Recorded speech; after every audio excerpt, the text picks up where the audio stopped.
Vamos lá, vamos tratar de uma cultura bem importante para o ramo da horticultura, para o ramo do cultivo de hortaliças, da olericultura, tá? A cenoura, pessoal, ela não é só apreciada por coelho, não, tá? Aquela impressão passada para gente na infância é bem mais ampla, bem maior. E aí a cenoura é uma cultura de importância econômica no Brasil, tem toda uma amplitude de área de cultivo, toda uma demanda de mercado. E aí vem aquela história, demanda-se, claro que nós produtores vamos buscar ofertar, nós engenheiros agrônomos vamos orientar os produtores para ofertar, nós empresas de insumos vamos vender insumos para esse produto ser ofertado.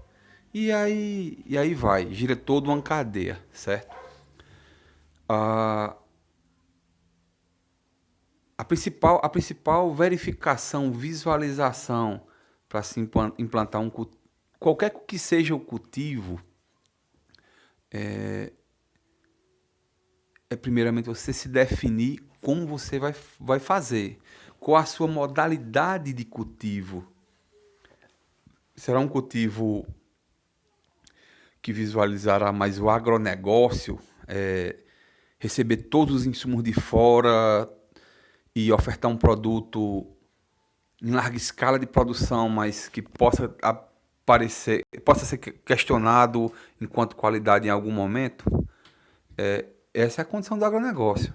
Só que assim, é tão larga escala a produção, a qualidade, o visual do produto é tão expressivo que, venhamos e convenhamos, isso pouco é visualizado no mundo atual.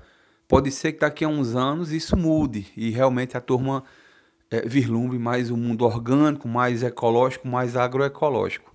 Claro que eu, professor Avelar, eu já procuro visualizar essa questão, só que a gente se pega numa realidade, não ter oferta de produto de origem orgânica.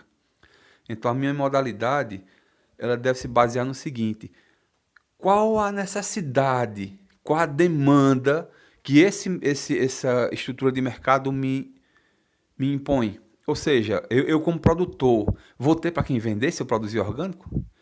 Então, eu como um agronegócio, eu como cultura convencional, eu vou ter mercado para saída, para receber toda a minha oferta? Como é que vai ficar isso? Então, essa demanda por definição de como seja, ela precisa ser bem clara lá na fase de planejamento, como já citado. E veja só como uma coisa. O Brasil hoje cultiva cerca de 30 mil hectares. Assim, hoje, pessoal, na verdade, perdão, esse trabalho é um trabalho do Sebrae, certo? É um trabalho publicado a última versão em 2011, já com atualizações e tudo mais. É um material recente, bem atualizado, só que assim, dados oficiais não são registrados, ou melhor, não são atualizados, tá? Mas nesse momento se tratou de 30 mil hectares de plantio de cenoura. Vejam só, não é, ninguém está falando de pequenos canteiros, mas sim grandes áreas. E com a produção por volta aí de 900 mil toneladas de raízes, né? Isso demonstra a importância dessa hortaliça em meio a toda cadeia produtiva, tá certo? E ela se encaixa muito bem numa planta a ser cultivada pela cultura familiar, a agricultura que usa mais os princípios agroecológicos, mais a produção orgânica para si, por demanda de mão de obra, filhos, tios, irmãos, todo mundo ali num bolo só, realizando as práticas, os tratos culturais. E por eles terem oferta, conseguirem oferta de insumos básicos para a produção orgânica, tá? Mas aí também pode ser desenvolvido em escala de produção comercial do ponto de vista do agronegócio que usa insumos externos. Isso é errado, partindo do princípio que eu quero uma produção limpa, uma produção que contamine menos, uma produção que deixe menos resíduos. Mas essa é a nossa realidade de produção. Produção que utiliza produto de síntese química, que utiliza mecanização pesada, que faz pulverizações e mais pulverizações de acordo com cada necessidade, certo? Enfim, ah, definir como diz a história, definir as minhas necessidades, as minhas situações, vou montar toda a história. Canteiros com cerca de 80 centímetros, né? Podem ser, na verdade, até 1 metro, mas normalmente 80 centímetros é um padrão bem utilizado. Ah, e assim, isso para obtenção de larga escala de produção. Isso para você obter, de fato, por volta de 20, 30 toneladas por hectare. Visualizando espaçamentos de 15 a 20 centímetros. E entre plantas de 5 a 10, certo? Mas vamos para frente, a gente já fala sobre esses detalhes a mais. Definir o que tipo de cultivo que eu vou desenvolver, como será, que mercado é que eu vou atender. A gente sempre deve pensar em mercado. Pessoal, se chegar um produtor, um cara que tinha dinheiro, um grande investidor, uma pessoa de capital de uma região. Ó, fulano de tal, eu quero que você monte para mim uma área de cenoura. Você vai se basear. Vocês lembram daquele trabalho de construções rurais? Que eu falei para a gente dimensionar uma produção sempre baseado na necessidade, na demanda do mercado. O que o mercado me demanda, eu vou ofertar. Eu vou pensar em algo excedente porque eu pretendo outros horizontes, mas a priori o que me é certo, garantido, é aquilo que o mercado me demanda, tá bom? E aí, como eu tenho tecnologia, como eu tenho capacidade técnica de organizar, tarará, eu quero fazer para aquele mercado específico. Então, o preparo, definir como é que vai ser. O segundo momento é analisar o solo, fazer o preparo, nesse a correção e a adubação. Vejam que aqui a gente tem um conjunto de etapas que de fato já são de execução e não mais de planejamento. Pessoal, na agricultura, tudo tem que se basear na análise de solo. Trabalhando no ambiente orgânico, a gente pouco vai conseguir ajustar de acordo com os padrões de análise. Mesmo porque a gente não sabe qual o teor exato de tal composto orgânico, de tal nível de degradação que ele se encontra. Certo, beleza. Mas se eu tiver análise em mãos, eu vou saber qual é a deficiência. Então eu vou ter um indicativo de qual tipo de fertilizante eu posso utilizar. Mesmo que eu seja orgânico, eu trabalhe com pó de rocha, trabalhe com restos vegetais, restos animais, mas eu vou parar para raciocinar. Rapaz, vou tender a precisar aqui que é de base fosfarada, que tem mais presença de fósforo segundo uns estudos que foram feitos em tal canto. Vou pender mais para esse por conta disso. E aí eu vou levando. Lembre-se que sempre ler mais, estudar um pouco mais, buscar, pesquisar é a alma do conhecimento. E aí, assim, ou então eu sou um cara do agronegócio e trabalho de fato com o NPK, com concentrações ah, bem definidas, e aí possa ajustar o mais próximo possível daquele ambiente que eu almeje. Por isso que a produção do agronegócio é tão assim um produto tão vistoso. É principalmente por isso, tá? É o ajuste ótimo do ponto de adubação e principalmente de absorção daquele, devido à correção do solo. E aí, veja, então a análise sempre vai ser um indicativo. E a coleta de material para análise é seguindo aquele princípio básico lá de fertilidade, dos princípios iniciais lá de solos que vocês estudaram. Andar em zigue-zague, pelo menos 5 amostras por área. Se você tem um solo de presença, um solo mais claro, mas tem algumas manchas escuras, você tenta verificar qual percentual que isso representa na área completa, pega mais ou menos a amostra de acordo com a representação desse. Por exemplo, se eu tenho uma área que 2/3 é um solo claro e um terço é o solo mais escuro, mais vermelho, mais o tom de cinza escuro, o tom de roxo, como chama o produtor. Eu não vou, se eu tenho um terço para um lado e 2/3 para o outro, eu não vou pegar, tipo, de 5 amostras, eu vou pegar 3 da área escura e do da clara. Eu não posso fazer isso. É justamente esses entendimentos. A gente tem que colocar cada condição na sua proporção, ver mais resultado. E assim, no caso da cenoura especificamente, eu posso trabalhar com análises variando de 0 a 10, 10 a 20. Mas também posso pegar em horizontes menores, tipo 0 a 5, 5 a 10. Justamente porque eu vou precisar melhorar o solo numa camada mais superficial. Porém, se tratando de calagem, eu posso fazer uma calagem mais profunda, porque eu posso fazer uma sucessão de cultura nessa área de plantio. E assim, as possibilidades vão depender do casamento que você vai fazer. Você vai só plantar cenoura, vai ser cenoura e alguma folhosa, cenoura e alguma leguminosa, alguma gramínea. Na sucessão, claro que não, isso não estou falando de consórcio, mas sim de sucessão. Diversos elementos têm que ser percebidos porque é preciso analisar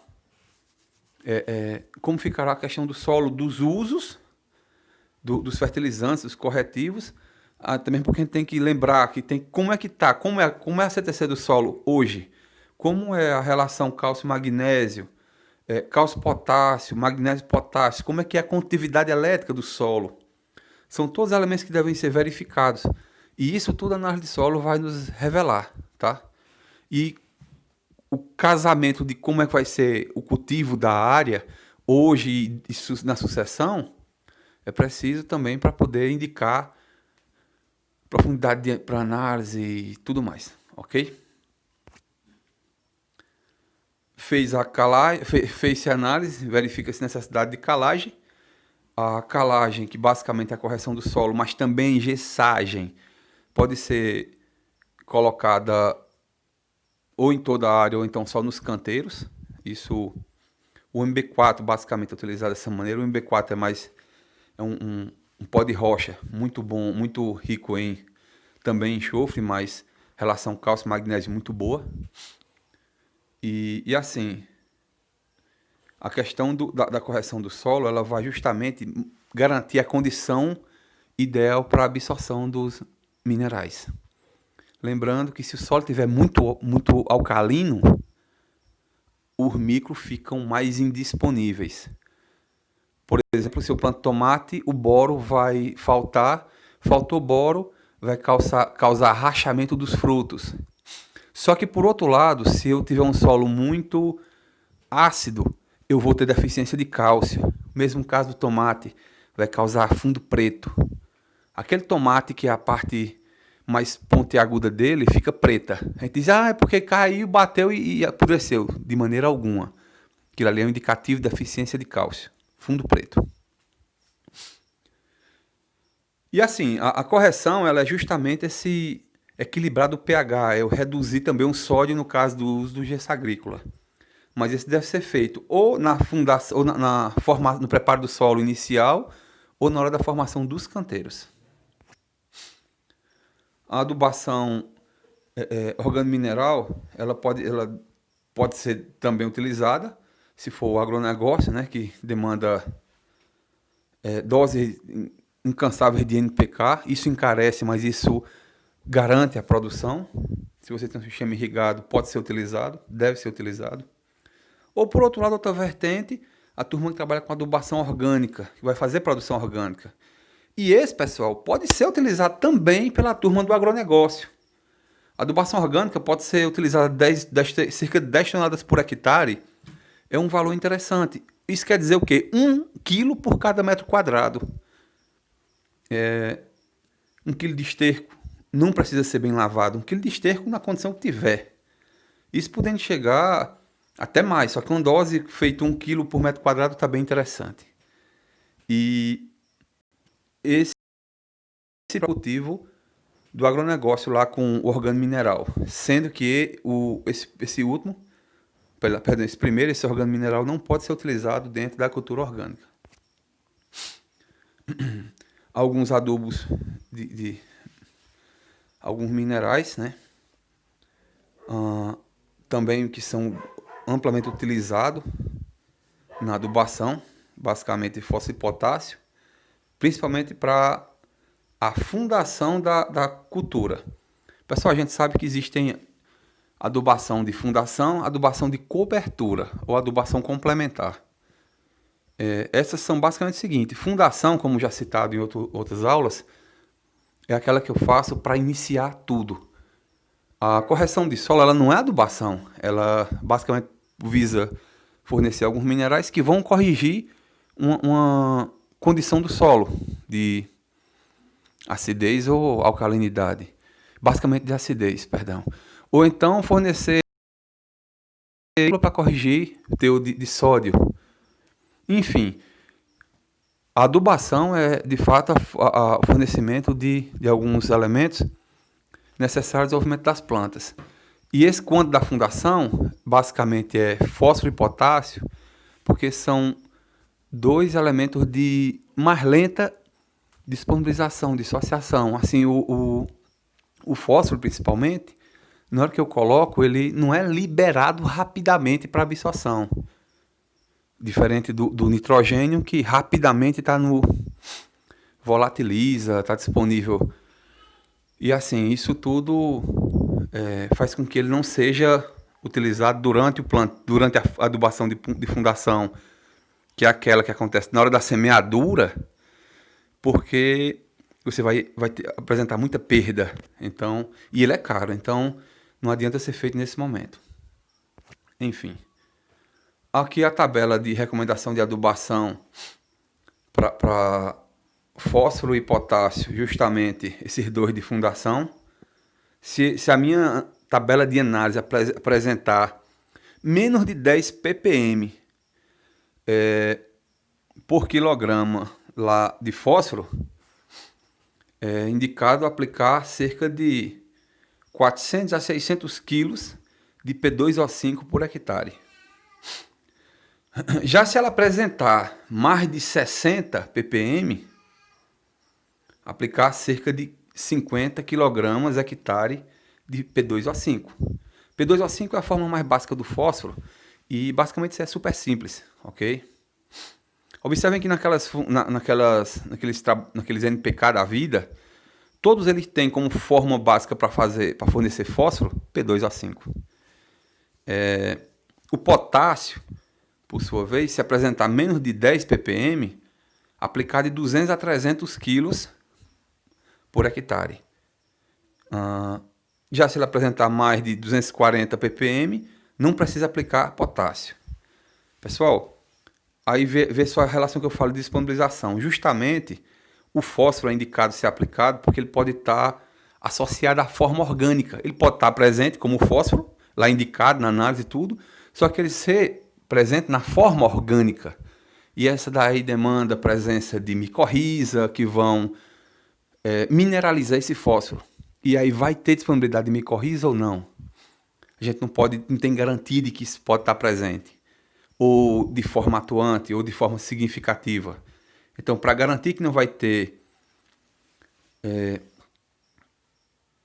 apresentar deficiência de fósforo, por fósforo, aplica 50 kg por hectare, pelo menos, tá bom?